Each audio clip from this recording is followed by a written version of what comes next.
Hey Waffle Gang, I do hope you are well. My name is Mark and today we're checking out some more Reddit stories, and if you do love a Reddit story, why not consider hitting that like, subscribe, maybe that notification bell too. And let's crack on with today's first story. Much love guys. Now today's first story comes from Sam X Blue and it says, am I the arsehole here for what I said to my stepsister after she read my private journals?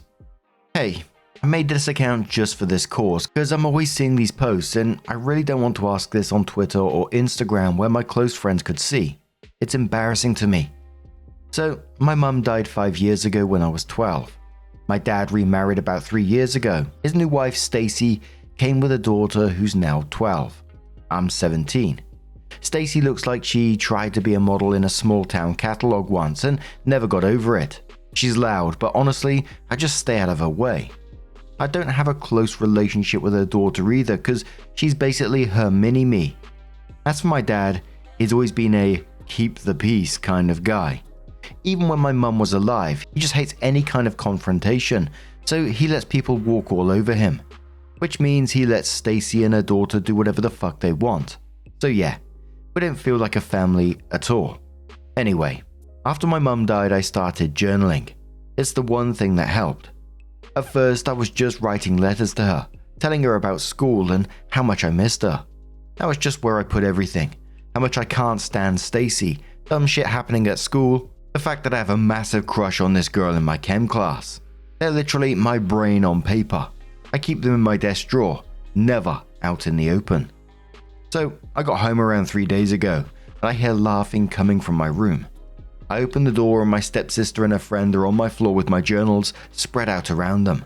She was reading them out loud in a stupid, mocking voice. She was reading a part about how I was having a bad day and just wanted to talk to my mum. They were laughing their asses off. Then she flipped to a part about my crush and was like, ew, she likes girls. I really don't even remember what I said because I just started screaming at them to get the fuck out of my room.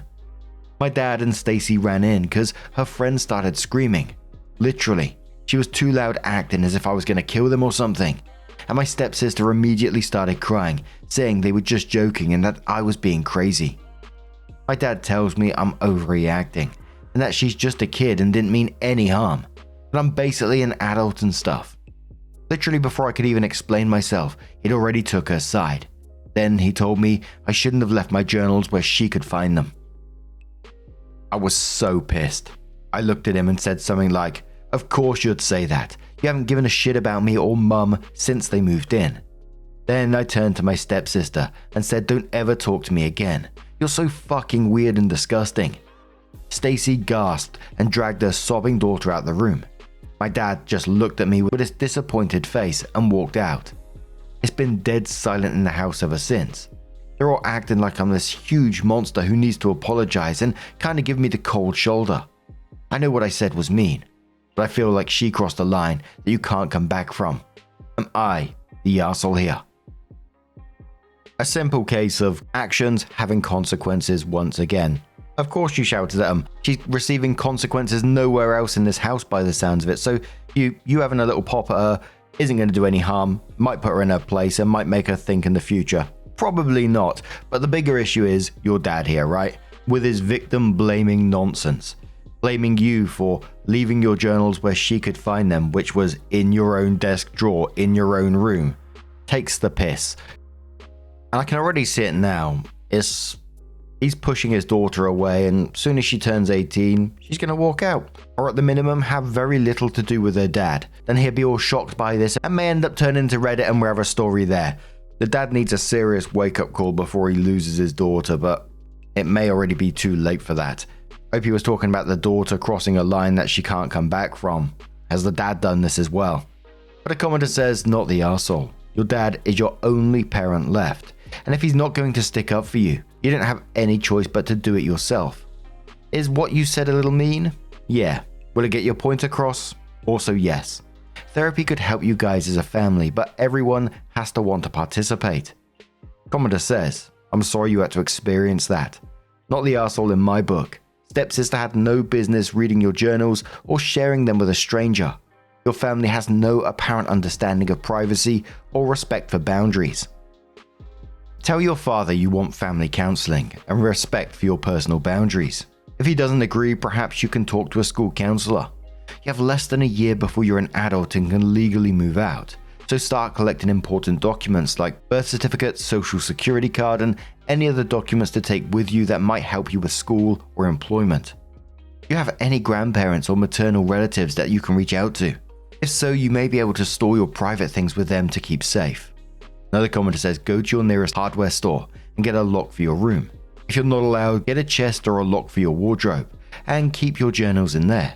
If your dad throws a fit about that, remind him that he told you to keep your journals where the bratty stepsister can't find them, and apparently your closed drawers in your desk inside your room where she has no business being isn't far enough out of her reach that she can't find them. So you have to take more care of keeping her out, as per his instructions. Focus on school. Try to get a scholarship to a college far, far away. Not the arsehole. And one more commenter who says, not the arsehole. Your dad failed you big time. No reason to apologize to the little brat. She hasn't apologized to you. I didn't even think your words were harsh. Believe me, I could come up with a lot more harsh and pointed. Just stay silent. Live in your room. Focus hard on school. Make plans for how to get out when you're 18. If you have a job, get one. Save every penny. Somewhere the brat and your father and his wife can't get to. Find your birth certificate and social security card. You'll need them. Do you know what grey rocking is? Do that moving forward until you can get out. Complete information diet. Don't tell them when you are leaving or where you're going. Just go. Do you have grandparents or other relatives you could live with? So it was some time after that OP came in with her update and said, hey everyone, hope you are all doing great. I want to start by saying that I'm genuinely sorry for not responding to everyone individually, but I read a lot of the comments, and to everyone who reached out in my DMs, you guys are great. Seriously. Not a whole lot has happened, but a few of you asked for an update, so here it is. First, to answer the questions I kept seeing. Yes, I have a part-time job and I'm saving up. The plan is to move out the second I turn 18.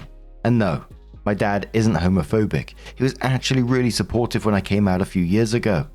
Stacy isn't either, surprisingly. Honestly, I think her daughter just did it because she wanted her friend to think she was cool for making fun of the girl kisser. Lol. Anyway, after reading all your comments and making sure I wasn't actually a monster, I just decided to stop trying. I'm not going to be rude, but I'm not going to go out of my way to pretend we're a happy family anymore. I just act the way they deserve. Like 2 days after I posted, my dad came into my room and was like, hey, we ordered pizza from your favorite place if you want some. I just said no thanks. He looked genuinely disappointed and said he'd leave some for me in the fridge. I felt kind of bad for like a second, and then I remembered he's the one who let this happen, so I don't care. He's been trying to start conversations with me since then, but I just give 1 or 2 word answers and he eventually gives up. Stacy made her daughter give me this super forced apology in the kitchen the other day. She was just staring at the floor and mumbled, I'm sorry for reading your diary and being rude. I just said thanks and didn't even look up from my phone. The house is quiet now, which is a massive improvement to be honest. I'm just doing my thing, focusing on work and getting out of here. I did go see that new anime movie I was excited about with my friend yesterday, and it was awesome. Anyway, thanks again everyone for confirming I wasn't losing my mind. For real, it helped. The commenter says sometimes you just need to match energy. Give people what they give you. Your family didn't treat you like family, so now you don't have to do it for them. You probably have a bunch of Reddit aunts and uncles now who are wishing you the best. If you remember, please let us know when you get out on your own. I was one of the kids who left the minute they turned 18 too. It can be stressful and isolating, but the peace it brought outweighed the bad immensely. Commenter says, look your dad right in the eyes and in a very cold voice tell him that your mum would be so disappointed in him. Some fucking pizza isn't going to make his spinelessness go away. Another commenter says, is putting a lock on the door handle on your bedroom door an option? I've done it in some of the places I've lived in, and the trick is to keep the original in a gallon Ziploc baggie in your closet so they can change it back if you leave. Something with a key that only you have a copy of. Not only will this protect your stuff, but it will make it very clear that you don't trust any of them, and you don't intend for that to change. Another commenter says, man, part of me wants to say that your stepsister is just a kid, and kids do stupid crap. But the logical part of my brain tells me, you're a kid too. who had her trust massively broken by the only parent you have left, and the little brat responsible is clearly not sorry for what she did. Nah, you are not the arsehole in the previous post, bud, and you're not the arsehole now. Definitely agree with the commenters though. Save your money, keep your head down, and run as soon as possible. You're gonna be okay, kid. But now, I'm gonna turn this one to you guys. What do you guys make of this situation? Let us know your thoughts down in the comments below.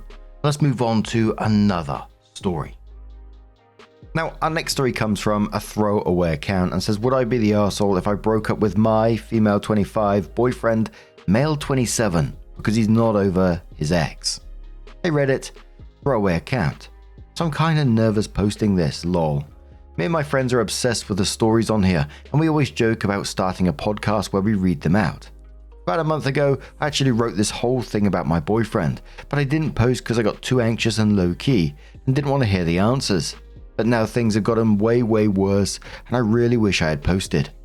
So here's the draft I wrote a month ago, for context, and then I'll put the brutal update tomorrow. Okay, so I'm female 25, and my best friend Jill, female 24, had been dating this guy Jack, male 26, for like 7 months. About 6 months ago, Jack introduced me to his roommate, Tom, male 27. Tom is like literally the hottest dude I've ever seen in my life. Model hot, movie star hot. He could probably get any girl he wants. And on top of that, he's smart, funny, driven, sweet, like the total package. Honestly, he's intimidating as fuck. The four of us started hanging out a lot, and about a month later, Tom and I started dating. I can't even explain the butterflies I get. Then one night at the beginning of our relationship, after too much wine, we started talking about exes. I was not ready for what he said. He told me he had an ex who was basically the one that got away. They met in Nashville years ago. Instant sparks, and he straight up told me she was the most exotic, gorgeous, chill, smart girl he ever met. Also, he said it was the best sex of his life. Like, why would he say that to me? To make me jealous? They tried long distance, it fell apart. He blames the distance, but what got me is that even after they broke up, they kept coming back to each other between other partners for years, like vacations in Mexico and stuff. He said he used to think they'd end up together. I couldn't believe he actually said that to me. He said they just text every now and then now, and he hasn't seen her in a year. He swears it's over, and he's over her now. I played it cool, but inside I was spiraling. I didn't sleep for like 2 nights, and obviously I stalked her socials. Don't judge. She's gorgeous. Fun life, tons of friends, always out doing cool stuff. Basically the girl version of him. I've gotten obsessed watching for signs she had a new boyfriend. But nope, nothing. But my boyfriend isn't anywhere in her socials, although not surprising as he has a strict no social media policy. Then about a month into me and him dating, he just stopped answering me. Not even reading my texts. I thought he lost his phone, but Jill said nope, he was home with his phone. I called, emailed, texted 10 times, no response. Finally, Jill asked him what was up, and he just said he needed a breather. No fight, no reason, just space. Then a week later, he calls me like nothing happened. I asked if I did something wrong, and he was like, nope, just how I am, and he wouldn't talk about it. Since then, he's done it multiple times, just ghosts me for days. Sometimes a week or so, then comes back like everything's normal. When I get upset, he tells me not to be so insecure, and the more clingy I get, the more space he needs. Once Jill even asked him if he was like this with the perfect ex, our nickname for her, and he admitted he was, but was super chill about it. He liked that she was confident and independent and would give him space without texting more than once. Puke. So yeah, this keeps happening and it's driving me crazy. I know he's not cheating. Jill sees him every day, but it kills me that sometimes I can hang out with him more and sometimes I can't. I don't handle space well at all. It makes me panic more. I want to accept this is who he is, but I don't know if I can. I've already fallen for him hard, but I'm afraid to tell him. I feel like I'm losing my mind. Has anyone had a boyfriend that randomly ghosts you for days or weeks at a time? Does this have anything to do with the perfect ex? Would he ghost her this much? Should I end things if he keeps ghosting me? Edit. Jack told Jill that Tom was the one who had been stringing the ex around this whole time. Jack said that Tom never got over her. You always blame the distance, but it's not the ex who ended things. It was Tom. It's so confusing. For me, it's one of those situations where they say when someone shows you who they are, absolutely believe them. You know, he's ghosting you, then expecting you to be like this perfect ex, because she was absolutely chill with it, wasn't she? And this guy's already literally told you someone else, another woman, was the one that got away. That'd be it for me. There's no coming back from that. This guy isn't as perfect as you're making out to be. I mean, sure, he might have some qualities, right? But he's also an asshole and just not worth your time. You deserve someone who's not just going to disappear on you for weeks at a time and then gaslight you about it. You absolutely just deserve more than that. But someone says, OP, stop this nonsense and put on your big girl pants. Get rid of boyfriend now and look high and low for your self-respect, self-esteem, and move forward for yourself. You can do it. So do it now. Forsaken says, no, not the arsehole. Girl, you need to pump on the brakes now. When he told you about the ex, he told you, he let you know you're not the one. If he was into you as you are into him, he wouldn't need space. Put on your big girl panties and accept the situationship has run its course. Sure, it's sad, but being dropped with no discussion happens. To get through this period, do some self-care. Pamper yourself, buy yourself something nice, meet up with friends or friends you haven't seen in a while. Another commenter says, oh honey, you can't be this naive. He's not over her. He comes to you when he needs sex and companionship. If you are fine with that, then good. But if you are looking for more, then you must make yourself less available. You're too easily accessible. It's boring and quite a turn off. The reason why he's still not over this woman is because he cannot have her all the time. Follow her example. But you're the asshole for not seeing what everyone else sees. He's not that into you. Please stop making up excuses for his behavior. The answer is usually the one right in front of your face. So OP comes in with an update and says, okay, so first off, thanks to everyone who commented or DM'd me. I honestly didn't expect so many people to reach out. A lot of you said stuff I really didn't want to hear. Ouch, lol, but reading it all actually made me stop and think instead of just pretending everything's fine. So here's the brutal update. A couple of weeks ago, I ran into one of Tom's friends, plus his girlfriend at Starbucks. The girlfriend, Melissa, was like, are you going to the beach house? And I was like, what? What beach house? The friend got all awkward and they left quickly. Later I asked Tom about it and he just shrugged. Said a few times a year the guys all go to stay at this beach house together. I asked if I was invited and he said, nah, just the guys. But like, I literally just got asked about it by Melissa. He said it's only because she's friends with the host's girlfriend. Then I asked where the beach house even is and yep, turns out it's in the same city where the perfect ex lives. He swore she wasn't going to be there. Before he left, I DM'd Melissa. Probably a bad idea, I know. Told her, don't tell Tom, but I was nervous about him running into the ex, and I hoped she'd be a girl's girl about it. She was actually super sweet and promised she'd let me know. I asked if she even knew who the perfect ex was, and she just said, oh yes, which like, okay. While he was gone, I tried to be chill. Only text a couple of times a day, a good morning, good night, trying to do the whole give space thing. Still, I was low-key stalking everybody's socials. His friends, the girls, the ex, lol. Nothing weird came up. He didn't respond to any of my texts, but I understood that he was with his guys, so I was okay with it. Sunday, I thought I was being cute by surprising him by making him dinner at his place after his long drive. But when he walked in looking pissed, said he had a migraine and went to bed. Bad vibes. I DM'd Melissa and she said nope, ex wasn't there. Next day he texted me an apology, said he was skipping class, which he never does, and invited me to watch a movie. We were cuddling on the couch and he got some notification on his phone. Then boom, bad mood again. Wouldn't say what it was, just went back to bed. I'm not an idiot. Obviously something happened. I DM'd Melissa again and she suggested we met at Starbucks. She swore me not to say anything, because her boyfriend will get mad if she causes a rift, but he admitted she kinda left out some important details before. Apparently one of the guys on the trip admitted to Tom that he's been dating the perfect ex for a few months. Melissa said Tom didn't take it well and it caused a whole drama thing all weekend. She swore no one saw the ex, but yeah, she was the topic of convo basically the whole trip. I literally broke down sobbing in Starbucks. Melissa was so nice but didn't know what to do. I had to call Jill to come meet us to help me get home. I felt like I was gonna puke. His shitty mood has been about her.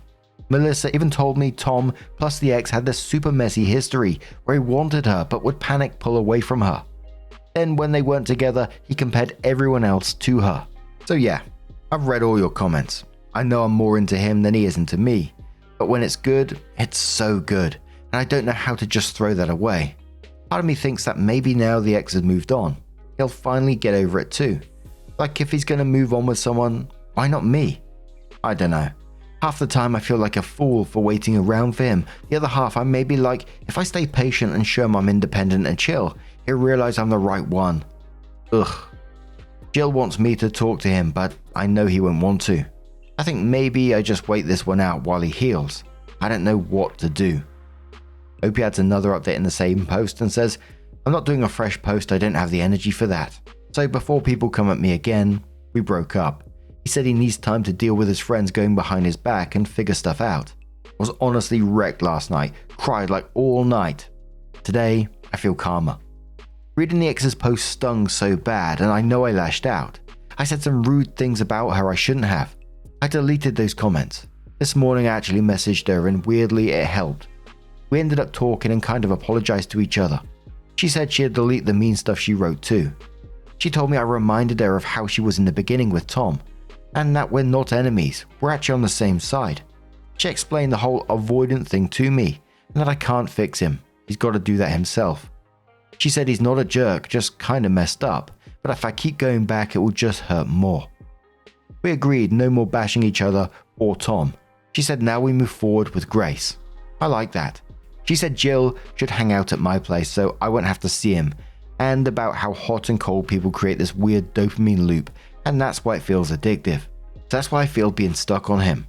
So yeah, I'm trying to focus on me now, not be so anxious. Also, she told me to stop calling her the perfect ex. She said she's far from perfect. I told her when me and Jill used to say it, we always said the perfect part with a snide voice. But when strangers started calling her that in the comments, it stung, even though I started it. So now she's just the ex. Please be gentle with me in the comments this time. I can't do more tough love right now. I'm still hurting.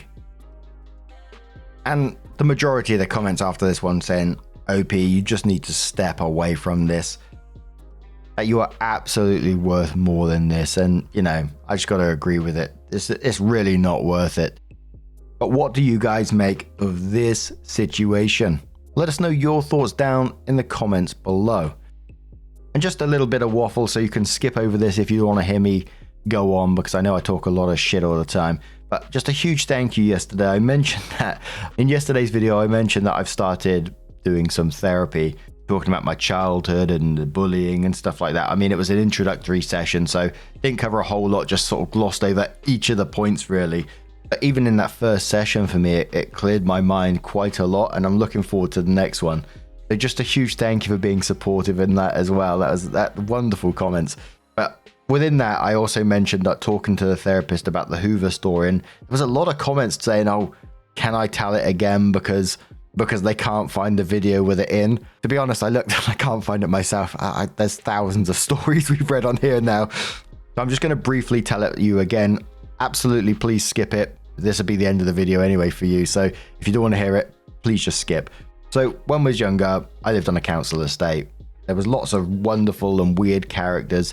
And I always like to say beforehand, you know, looking back on it was funny to me at the time, but looking back on it, there was, you know, a lot of mental issues going on, and so it does make me cast my mind back and wonder what was going on in that person's life. I mean, no excuse for what they did, but it does make me think. But there was also a lot of turnover of people moving from one estate to another, so always new kids joining the estate, and they'd often want to get involved with each other. So we was around, I think it was 10 or 11 at the time, just throwing that out there, I can't actually remember. And there was a big established group of kids who'd play football or whatever, and one was hanging around in this little corner area one day, just talking, messing around, just chatting shit, you know. This new kid who moved into the area just came up to us, sort of introduced himself, his name was Joseph, fake name of course, and just started talking to us, and he seemed like an okay kid and was fitting in quite well. I mean, we'd only met him for like a couple of hours and he was talking to us. Then he said he's going to go and get his gloves. It turned out he came back with a pair of boxing gloves on. Now, I don't know what the logic behind all this was, but He had some boxing gloves on. He said to one of our friends that he wants to box him, but friend wasn't allowed to hit back because he didn't have boxing gloves on, so he just basically had to defend. And our friend was like, no, that's not fair. Give me one of your gloves and we can only hit with that hand. You know, we're pretty rough and ready kids. We was always wrestling and doing stuff like that, play fighting. So we could take a beating. But anyway, this kid, Joseph, didn't want none of that. He said, no, you can't have my gloves. My mum wouldn't let me share them. And then went on to hit our friend. Of course, friend hit him back with no gloves on, just a little jab in the cheek, which then made Joseph cry. Joseph walked off with his gloves hanging low because it was flats. He went into the top floor. There was like a bottom floor, top floor. And on the top floor, there was balconies that overlooked the area where we used to play football, the grass area. It was about 15 minutes. We hadn't heard from Joseph again, but we moved over to the grass area and was playing football or something around the grass area. I can't remember exactly what we was doing. But the mum bursts out onto this top floor balcony and she is going nuts. I mean, incoherently screaming. And we live... And of course, all the nosy bastards around the area then instantly popping out the window to see what's going on. There's a huge audience watching this now and she is going mental. Which of course I don't think Joseph's mum really appreciated because it just made her even worse. She goes in, you can still hear her screaming inside her place, and then comes out with, you know, a little Henry Hoover, the little red guy with a top hat. And we're just like, what's she doing with that? And she lifts it above her head and just chucks it off the balcony at us. I can still picture little Henry's face flying through the air. But we're running by this point, so we basically scatter in all different directions trying to not get hit by this Hoover. And the Hoover just explodes into bits. You know, Henry's only a little plastic dude. He wasn't built for being thrown off balconies. So Henry's in bits on the floor. She's still screaming on the balcony at us. People are in the window laughing. Some people are like, what the fuck's going on here? And then you got this dude to the right of us who lives in the bottom floor flats, who we're called Bobby for this. He comes running out. He's going through the Hoover, like looking through all the bits. And suddenly he picks up this piece like, this is just what I needed. And he's holding it in the air. And then goes back into his house. But yeah, that happened. It was a week or so later that Joseph did come back out, and you know, we didn't hold grudges where we lived, and he would start playing with us again and things would go back to normal. But I think it was about a month after that, I can't remember the exact timeline, but it wasn't too long after that they just moved out again. They just disappeared. So yeah, that's the Hoover story. Picture me telling that to a therapist and like, do you know the It's Always Sunny meme where the guy has the investigation board behind him and he's trying to explain and his hands are waving around? That was basically me in that moment. But thank you for listening. What do you guys make of today's stories? Thank you for being here today. Your love, your support, your time, it always means the absolute world to me. So thank you so much for being here, and hopefully I will see you in the next one. Take care and much love.